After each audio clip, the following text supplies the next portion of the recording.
میوانەکەم تاوتێ دەکەم بەڕێز شێروان دووبەردانی ئەندامی ئەنجومەنی نوێنەرانی عێراق سپاس کە لێرە لەگەڵمانی. بەڕێز شێروان ئەمەوێ سەرەتا باس لەوە بکەین بە پێی ڕێککەوتنی کە کراوە نەوتی هەرێمی کوردستان کەی هەناردە دەکرێتەوە ئەسڵ ڕێککەوتنە کەی جێبەجێ دەکرێت؟ بله سوپاس بۆ جەنابەت و بۆ بیناری خۆشەویست یعنەوەی کە جەنابەت بەحسەت کردوکە یان پیانێری کوردستان 24 کەیک 24 لە بەغدا ئەمە بە کورتی ئەوانە زۆرینەی بەغدا یعنی بیانۆ یا حنجەت لە بەرامبەر حکومەتی هەرێم لە بەرامبەر موچەخۆران ئەگەر ئەمە بێنە سەر دستور و یاسا یان یاسای بودجە دەبێت ئەو کێشانە ئەو ململانێک کە هەیە موچەخۆران هیچ ڕەت پێ نەکرێت. دوای بریاری دادگای فدرالی لە مانگی شوبات 2024 بە فەرمی وەلامی داوە کە ناوێت بە چ شێوێک ئەو بابەتی موچەخۆران سراوەکەی ڕۆن و ئاشکرایە. بەس ئەمە بەداخەوە ئەو کێشانی سیاسی ئەو ناکۆکی هەیە بە تایبەت لەناو کوردستان و لەگەڵ یانی سیاسی بەغدا موچەخۆرانی هەرێمی کوردستان بینە ئامانج لەسەر ئەو کێشانی سیاسی کە هەیە. ئەنجومەنی وەزیران نووسراو دەکات لە بۆ ئەنجومەنی دەوڵە کام حەموو زانین یاسای ئەو ملزەم نییە یعنی ڕاوشکاریە یعنی معنای ئەوەیە کات کوشتنە و گەمەکردنە لەسەر هەرێمی کوردستان لەسەر خەڵکی هەرێمی کوردستان. ئەمە دەبێت باش بزانین ئەو ڕۆکە ئەو کێشانی کە لە عێراق هەیە ئەو گەندەڵی کە لە عێراق هەیە نابێت ئەمە موچەخۆران یا فەرمانبەران یان پێشمەرگان ئاسایش بکەینە قوربانی بۆ ئەوانی کە هەیە. بەڕێز شێروان ببوورە دیارەکە هەموو بابەتەکانیان بەسبەوە بە هەناردەکردنی نەوتی هەرێمی کوردستان و کێشەی عێراق لەگەڵ کۆمپانیەکان ئێستا ڕێککەوتنێکی سێخۆڵی کراوە بۆ هەناردەکردنەوەی نەوت. ئەم ڕێککەوتنە سەن جێبەجێ دەکرێت و ئەگەر بکرێت نەوت ئەوەش ڕاست ناکەن بەغدا ئەوەش ڕاست ناکەن ئاخر بەغدا یعنی ئەو نەوتەکەی ڕاگرت بەغدا لە مانگی سێوە لە 2023 ئەو نەوتەکە لە کوردستان ڕاگرت بیانوەیەک ماوە بۆی کە ڕای نەماوە ئەو ڕێکەش یعنی ناکرێت ئەو حکومەتی هەرێم نەوتەکە ڕادەست بکات هەموو ئەوەی ئەو ڕۆکەمە زانین ئەو ڕاوشکاری ئەوەی دێتۆ لە ئەنجومان پێشترش قسەمان کردێن لە کەناڵتان لە کەناڵێکە گوتمان کە بەرژەوەندی هەرێم نییە بە تاکید بەرژەوەندی وانە کاریگەری سەر بووە کاریگەری سیاسی و بە تاکید یعنی ئەوە فشار لەبەر پێش یەک دو ڕۆژە ئەوەی کە یعنی کە زانیاریمان هەبوو تۆزێک باشتر بوو راپۆرتەکە لە بۆ بەرژەوەندی هەرێم بی ئەگەمە ئەوڕەکە بە فەرمی ئەگە بەلاو بکرێتەوە بینین حکومەتی بەغدا فدرالیەی لایدای لە دستور تعاملی مرکزیە دەکات لەگەڵ پارێزگاکانەوە لەگەڵ هەرێمی کوردستانش ئەو وەلامدانەوەی ئەنجومەنی دەوڵە ئەوەش وەلامێکی مرکزیە کە بەغدا دەبێت دەسەڵات لەسەر هەموو عێراقی و لەسەر هەرێمیش هەبێت. ئەوان هەر کاتی پێویستیان بە دستور هەبیان بە برگێک لە دستور هەبیت بەکاردێنی وەکو دیکەش تعامل پێ ناکەن هەر احتراف بە دستور و بە یاسا بە یاسای بودجە ناکەن. ئەگەر ئەوان ڕێز لە یاسا بگرن ئەمە هەرێمی کوردستان ئەمە مەمنونین کەوەی بەرژەوەندی هەرێمی کوردستان یان ئەو برگەکانی هاتیە لە یاساکان یان لە دستور زۆرینەی بەرژەوەندی هەرێم و پارێزگەکانە بەس بەداخەوە تعامل پێ ناکەن. ئەگەر بێنە سەر بودجە کە زۆرینەی ئەو برگانەی کە هاتیە یان ئیلزامی کرد لە مادەی 77 حکوومەت دەبێت خشتە بین تا ئەنجومەن هەتاوڕەکە نەهینایە. ئەگەر بێنە سەر دستور سەر قانون ئیداری مالیە دەبێت پێشی ئەمە دەنگ لەسەر بودجە بدێت دەبێت حسابات ختامی هەبیت. حکومەتی التزامی بووی نەکردی حتا ئەو ڕۆکە لە 2012 ئەم حسابە ختامیمان نییە. باشە لەسەر پرسە زیاتر قسە دەکەین دواتر بەڵام ئەمێ بزانم کە ئەمڕۆ کە وەڵامی ئەنجومەنی دەوڵەت چۆتە ئەنجومەنی وەزیران و کۆبوونەوە دەکات تایبەت بە وەڵامەکانی و داهاتی نانەوتی هەرێمی کوردستان ئایا پێشبینی دەکەن وەڵامێکی دڵخۆشکەر بۆ موچەخۆرانی هەرێمی کوردستان هەبێت؟ والله شخصی خۆم نەخێر لەبەر ئەمە ئەو نیەت پاکێ نابینن نه یعنی ئەوان یعنی یەک دوو خاڵی زۆر گرنگ هەیە. یعنی ئەوەلان ئەمە دووەشە وشە لە ناو بودجە هەیە کە لە مادەی 11 کە ئینفاق فعلی پشکی هەرێمی کوردستان. دوای ئەوە ئەنجومەنی وەزیران پێشی ماوەی کە گوتی ئەمە دەبیت سێ لیژنەی دروست کرد. یەک لیژنەکان ئەوەیە بزین ئەمە هەرێمی کوردستان پشکی هەرێم تەجاوزات هەیە نییە ئەگەر ئەمە بیان ئەوەی بەغدای وێتیە احتیمال چەندی تریلیۆن هێشتا ئەمە قەرداری بەغداینە. مانگیدا چەند ڕۆژ ماوە 11-12 کۆتایی بە بودجەی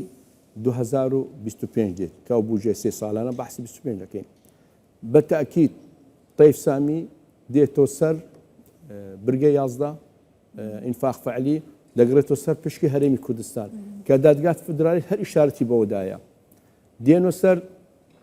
ئەو 16 دۆلار هەموارکردی لەگەڵ کۆمپانیەکان 12 کۆتایی پێتێت تەواو ئەو بودجێ هەموار کرێت لە بۆ ئەو ساڵە کۆمپانیەکان مافەکان چۆن وەردەگریت بەغدا ئەگە ئەو ڕاست دەکات ئەوڕۆکە دەتوانێت هەرێمی کوردستان هەموو ئەوانەی برگەکانی کە لە یاساتیە ئەو بریارەکان لە دادگا لە ئەنجوم دەرچووە سەرۆک وەزیرانی حکوومەت تێنێن بەڕێز مەسرور بارزانی زیاترش جێبەجیان کردیە بە شانێکی گوتیە گرگمۆمان ئەوەیە حکوومەت بەردەوامی لەسەر هەناردەی موچە بەغداش دەیزانیت باش ئەو ڕۆکە هەرێمی کوردستان هیچ فشار لەسەر هەرێم نیان هیچ نییە لەسەر هەرێمی کوردستان إلا موچەی خۆران کە فشار سەر حکوومەت هەرێم بکات ئەوەی وا دەمین لە هەرێمی کوردستان ئەو ئارامی و ئەو ئاوەدانکردنی لە هەرێمی کوردستانێ ئەو پێشکەوت لە کوردستان کەمە دەبینین ڕۆژانە بە هەزاران گەشتیار تێن ڕۆژانە مانگانە ساڵانە ئەو خەڵکی عێراقا سەر بە کوردستان دەدەن فەرقی زۆر جیاواز هەیە ئەجامە دەبینین ئەساسی ئەو کێشەی دەگەل عێراق کێشێکی سیاسیە هیچ ڕەبتی پێشماوەی کە نەمەزانین داهات هەیە داهات نییە زۆر باشە بەڵام حکوومەتی هەرێم داوا دەکات کە ڕێکەوتن لەسەر سەرجەم موچەکان بکرێت ئەوەی کە پێشووتر نەنێردراوە 6 موچەی فەرمانبەری هەرێمی کوردستانە لای بەغدا ماوە ئایا حکوومەتی عێراق پابەندی ئەمە دەبێت دەیکات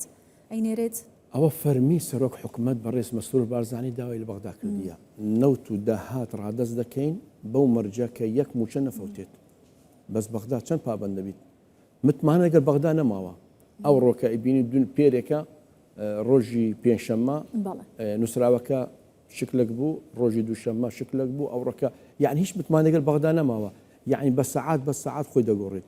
لە ناو کۆبوونەوەی ئەنجومەنی وەزیران بریار دەدا دوای ژوەڵ دەبگەڕمە سەر سەرکردەی چوارچێوەی هەماهنگگی لە عێراق دستور و یاسا و بودجە هیچ ئەسڵ ئەساسی بۆی نییە ئەسڵ و ئەساسەکەی ئەوەیە کە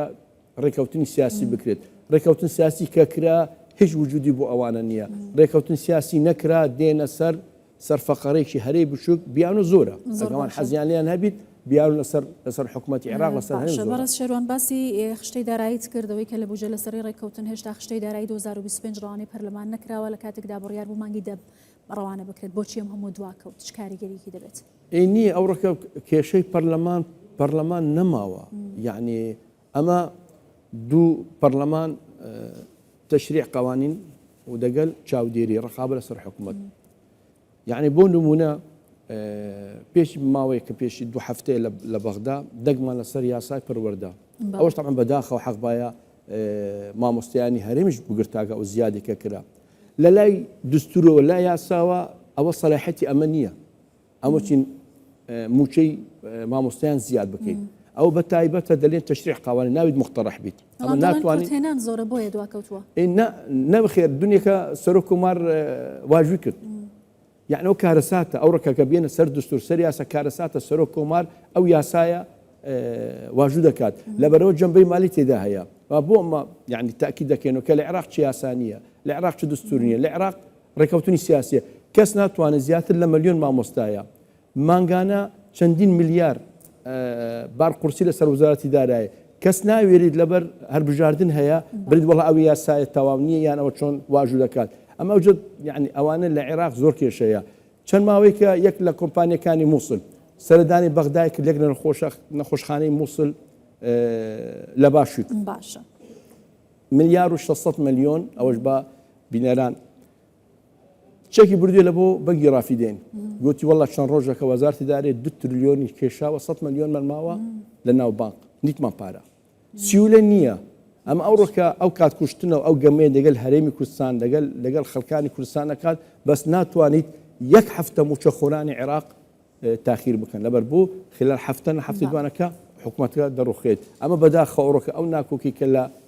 هەرێمی کوردستان هەیە هەندێک لایانی سیاسی ئەوڕۆکە گێژنەیە لە کنیان کە بەغدا ئەو